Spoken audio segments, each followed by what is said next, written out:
En el año 1505, un joven Martín Lutero regresaba a la universidad después de una visita a su casa. Y un rayo puso en marcha los acontecimientos que cambiarían el mundo. Y él vio esto como un mensaje de Dios. Él estaba aterrorizado y gritó de miedo: «Ayúdame, Santa Ana, me convertiré en monje».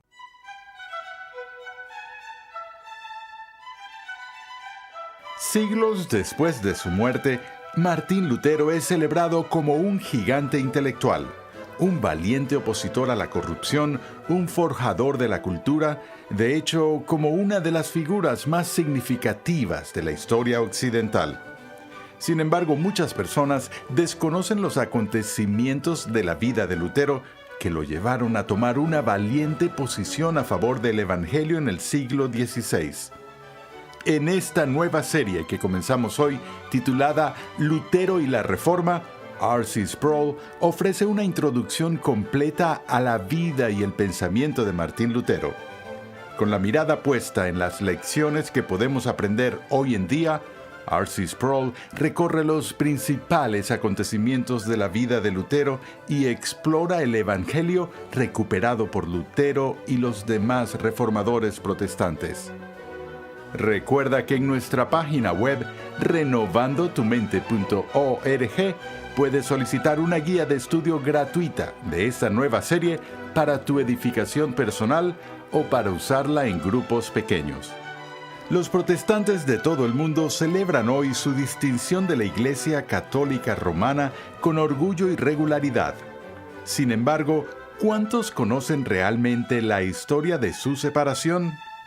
El viejo adagio «no puedes saber a dónde vas hasta que no sepas de dónde vienes» puede no ser cierto en todas las situaciones, pero el lamentable estado de la ortodoxia bíblica en las iglesias protestantes de hoy demuestra el valor de este viejo proverbio. Los acontecimientos que culminaron en la Reforma del siglo XVI se produjeron como respuesta frente al dilapidado tratamiento y deficiente comprensión de la palabra de Dios que existía en la Iglesia Católica Romana. Ahora bien, ¿qué tiene que ver un rayo con el inicio de la Reforma protestante? Acompáñame al salón de clases a escuchar al Dr. R.C. Sproul mientras nos lleva a 1505, cuando Martín Lutero experimentó su primera crisis de fe. En la moderna ciudad de Ginebra, Suiza, hay una zona en la parte alta de la ciudad, conocida como la Ciudad Vieja de Ginebra. Y en el centro de esa zona hay un extenso parque peatonal próximo a la universidad. Y la característica principal de ese parque es una pared gigante de mármol que se llama el Muro de la Reforma. En el Muro de la Reforma, justo en los alrededores, se aprecia diferentes estatuas y otras impresiones en la misma pared de los reformadores magisteriales de la Reforma del siglo XVI. Vemos la estatua de Lutero, de Melanchthon, de Calvino, de Beza, de Knox, de Butzer y Zwinglio y de algunos otros. Y en la parte alta del Muro de la Reforma están cinceladas en piedra las palabras que representan el lema de la Reforma del siglo XVI. Esas palabras son estas: post tenebras lux. Déjenme escribirlas para ustedes para que no olvidemos. Post tenebras lux. Y la traducción de este lema es simple: después de las tinieblas, luz. Ahora, la pregunta que queremos considerar para empezar es: ¿cuáles fueron las tenebras que originaron este lema? ¿Qué oscuridad estaba a la vista? Desde el punto de vista de la Reforma, la oscuridad se refería a lo que había sucedido de forma gradual, pero sin descanso, a la Iglesia Católica Romana durante los años oscuros a través de la Edad Media y hacia la Reforma. Ha habido un cambio constante en la comprensión de la Iglesia en cuanto al cristianismo bíblico y más aún sobre la pregunta de la salvación. Y lo que se desarrolló en Roma en ese tiempo fue lo que llamamos en teología sacerdotalismo. Ahora, puede que no estén familiarizados con el término sacerdotalismo, pero básicamente de lo que se trata es de la idea de que la salvación se logra, en principio, a través de las administraciones de la Iglesia, a través del sacerdocio y, en particular, a través de la administración de los sacramentos. Y todo este sistema de salvación que se desarrolló dentro de la Iglesia Católica Romana fue lo que terminó en una crisis con la Reforma del siglo XVI. Antes de entrar a los incidentes históricos que la provocaron y las personas que fueron utilizadas por Dios para llevar esto a cabo, quiero hacer una distinción que creo es importante. Los propios reformadores consideraron que su trabajo era una reforma, no una revolución. No veían sus actividades como una revuelta organizada contra la Iglesia o contra el cristianismo histórico. Pero en muchos sentidos, así como los profetas de Israel de los siglos 8 y 7 a.C., ellos vieron su tarea como el llamado a la Iglesia a regresar a las formas originales y a la teología original de la Iglesia apostólica. Es decir, no estaban tratando de crear algo nuevo, no estaban tratando de hacer una forma nueva, sino de reformar, de llamar a la Iglesia de vuelta a sus raíces y a sus orígenes. Esta mañana en el periódico leí esta sección que leo todos los días que nos cuenta lo que sucedió en esta fecha en particular en la historia pasada. Y me interesó esta mañana cuando leí el periódico donde decía que en esta fecha, en el año 1504, la escultura de David de Miguel Ángel se dio a conocer al público. Y pensé en lo interesante que es que eso sucediera un año antes de que ocurriera una de las crisis más importantes en la vida de Martín Lutero, que tuvo lugar en 1505, lo cual veremos en unos momentos. Pero me pregunté esto: ¿qué estaba haciendo Martín Lutero en ese día, en 1504? Bueno, en ese día de 1504, Martín Lutero tenía 21 años. Había completado su maestría en artes en sus estudios y se había matriculado en la universidad, en la Facultad de Derecho. Cuando completó su maestría en artes, su padre Hans le presentó el Corpus Juris de ese día con gran orgullo y celebración. A los 21 años, Lutero ya se había distinguido por su inteligencia y por sus conocimientos formados en el sistema educativo clásico, donde a los estudiantes de aquella época se les requería que fueran capaces de hablar latín con fluidez, porque el latín era la lengua de la universidad. Era el lenguaje de los que tratan con la jurisprudencia, era el lenguaje de los teólogos y de los médicos y otras personas profesionales.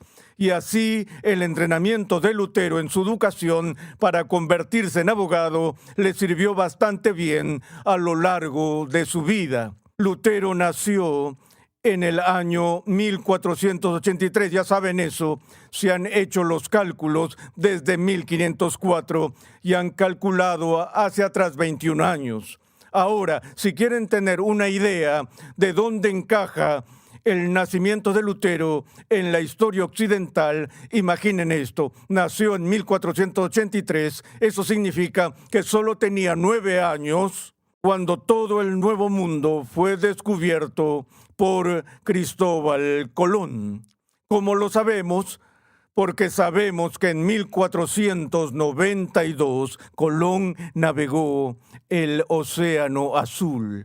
Así que hubo todo tipo de cambios tumultuosos que estaban ocurriendo en el mundo occidental en ese momento. El descubrimiento del Nuevo Mundo no fue el menor de estos nuevos sucesos que estaban ocurriendo. Su padre y su madre habían sido campesinos en Alemania por el bosque de Turingia, y Hans Lutero, su padre, dejó los campos de la granja y se convirtió en minero, y tuvo éxito en la industria minera de la región, hasta el punto que a través de sus habilidades gerenciales y habilidades empresariales logró convertirse en un propietario de 6 fundiciones, elevando así la posición económica de su familia de forma significativa. Pero su gran sueño era que al educar a su hijo Martín, él tendría un hijo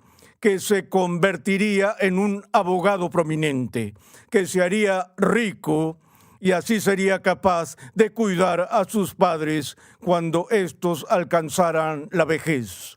Y todo estaba progresando muy bien en esa dirección, pues Lutero, en los primeros años de su educación, estaba ganando una reputación como estudiante de jurisprudencia de notable brillantez en el campo del derecho. Ahora recuerden que a medida que continuamos analizando el papel que Lutero jugó en la Reforma Protestante, tuvo mucho que ver con su comprensión de la ley, porque tomó las habilidades y la educación que tenía en jurisprudencia y las aplicó a su estudio de la ley bíblica.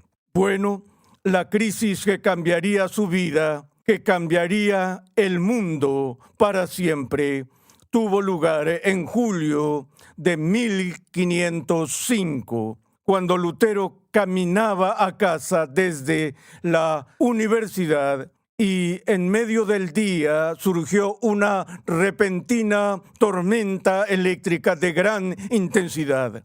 Y mientras caminaba, de repente un rayo golpeó el suelo tan solo a pocos metros de donde estaba parado. De hecho, tan cerca de él que lo tiró al suelo. Y él vio esto como un mensaje de Dios. Él estaba aterrorizado y gritó de miedo: ayúdame, Santa Ana, me convertiré en monje. Y la razón por la que invocó a Santa Ana fue porque Santa Ana, que era la madre de María, era la santa patrona de los mineros. Y ella había tenido un lugar prominente en las oraciones diarias dentro de la casa de los Lutero. Y así, en este momento de crisis, invocó al cielo por la protección de Santa Ana.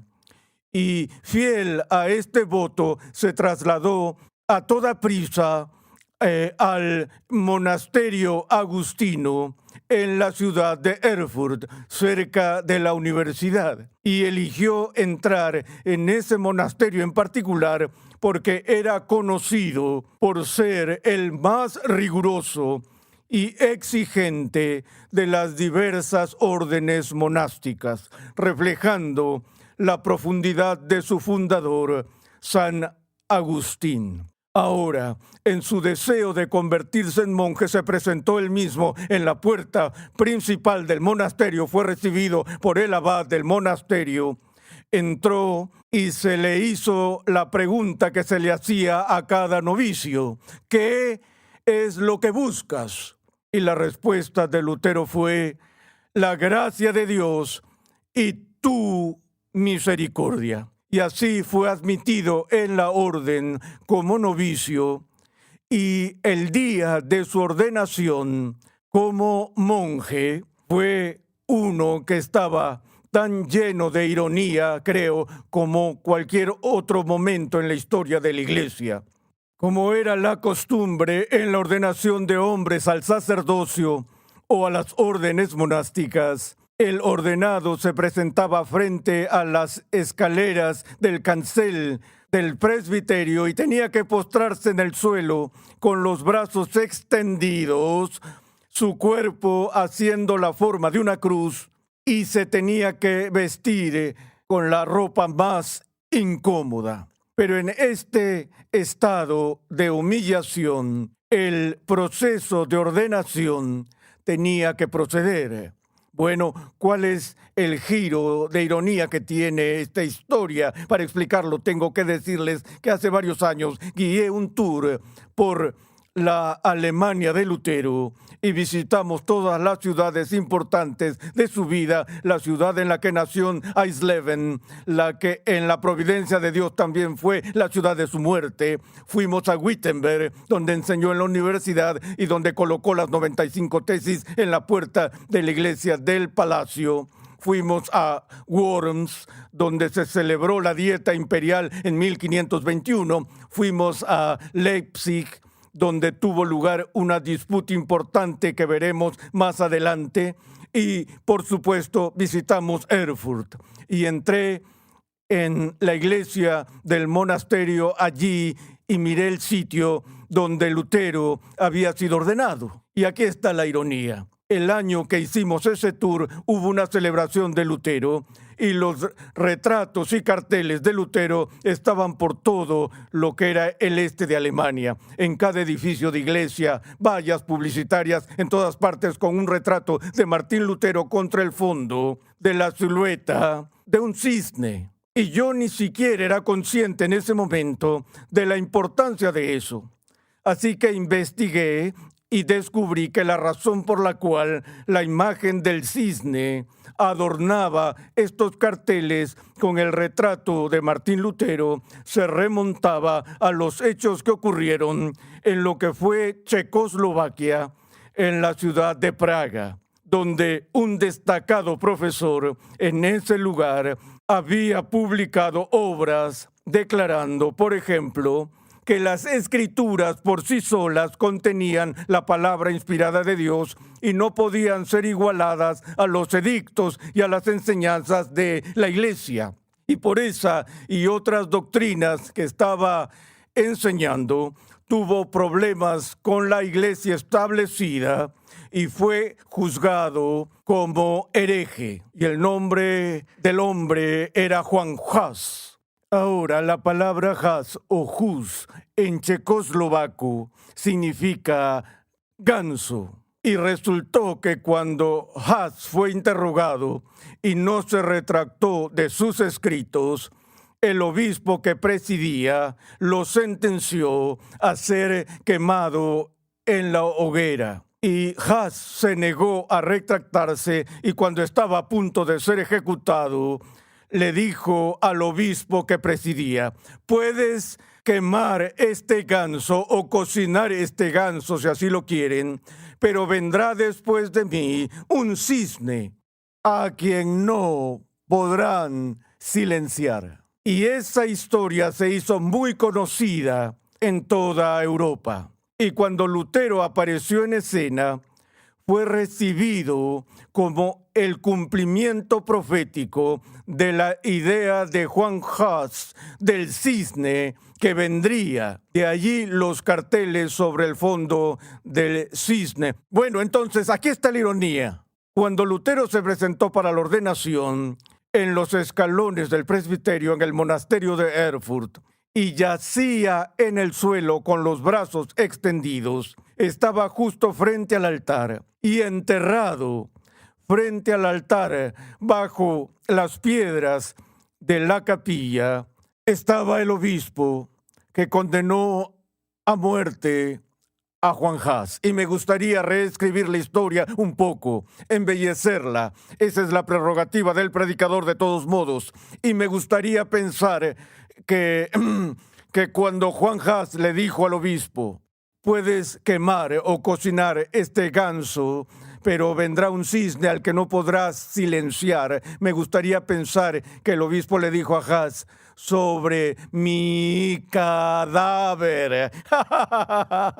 Pero como digo, Eso es lo que desearía que hubiera sido el registro de la historia, pero solo estoy embelleciendo un poco la historia. Bueno, parecería que en los primeros años de Lutero, él tendía a tener una crisis de algún tipo que ocurría aproximadamente cada 5 años. La primera crisis de todas en 1505 con un rayo. Me gusta llamarlo el rayo que cambió el mundo. Pero también tuvo otra crisis en 1510 cuando hizo una visita a Roma y aún una tercera crisis en 1515 cuando tuvo su famosa experiencia de la torre donde entendió el Evangelio por primera vez en su vida. Pero primero tenemos que entender lo que le sucedió cuando entró en el monasterio. Las cosas no estaban bien en casa. El padre Hans estaba furioso con su hijo por decepcionarlo al no seguir su vocación y carrera en derecho. El propio Lutero, cuando entró en el monasterio, juró convertirse en el mejor monje que él podía ser. Más tarde reflexionaría y diría, si alguien alguna vez iba a llegar al cielo a través del monacato, ese sería yo. Y así, en los años de su noviciado y más tarde como monje completamente ordenado, pasó por el riguroso horario de la vida monástica. La oración en varios intervalos durante el día, y eso tuvo un impacto en su vida porque fue un hombre disciplinado de oración mientras vivió. Pero no solo eso, estaba el proceso de confesión diaria. Cada monje tenía un padre confesor con quien tenía que reunirse todos los días como un asunto de disciplina religiosa. Y Lutero no hizo más que irritar a su padre confesor y a las otras autoridades del monasterio porque el resto de los hermanos entraban. Padre, he pecado porque en las últimas 24 horas he codiciado la cena del hermano Jonatán. O anoche me quedé despierto 5 minutos después de que apagaron las luces. ¿Cuántos problemas puedes tener en un monasterio como ese? Pero así confesaban sus pecados en 5 minutos, obtenían su absolución y luego volvían a sus tareas en el monasterio. El hermano Lutero entraba y confesaba sus pecados de las últimas 24 horas durante 20 minutos, media hora, 1 hora, a veces 2 horas o 3 horas, hasta que el confesor se exasperaba con él diciendo, hermano Martín, no venga a mí con estas infracciones menores. Si vas a pecar, dame algo que valga la pena perdonar. Pero la mente de Lutero funcionó de esta manera. Era un gran estudiante de derecho. Se dio de lleno a la ley meticulosamente. Se dio cuenta, por ejemplo, de que el gran mandamiento era amar al Señor su Dios con toda su mente, toda su alma y todas sus fuerzas, y a su prójimo tanto como se amaba a él mismo, y sabía que no lo hacía en una sola hora. Y mientras aplicaba la plenitud de las profundidades de la ley de Dios a su propia vida, todo lo que podía ver era culpa. Y así fue impulsado por una pasión, por experimentar el perdón, que era real y que era duradero. Pero esta pasión nunca se cumplió en el monasterio. Veremos en nuestra próxima sesión la crisis que tuvo lugar desde allí hasta su visita a Roma en 1510.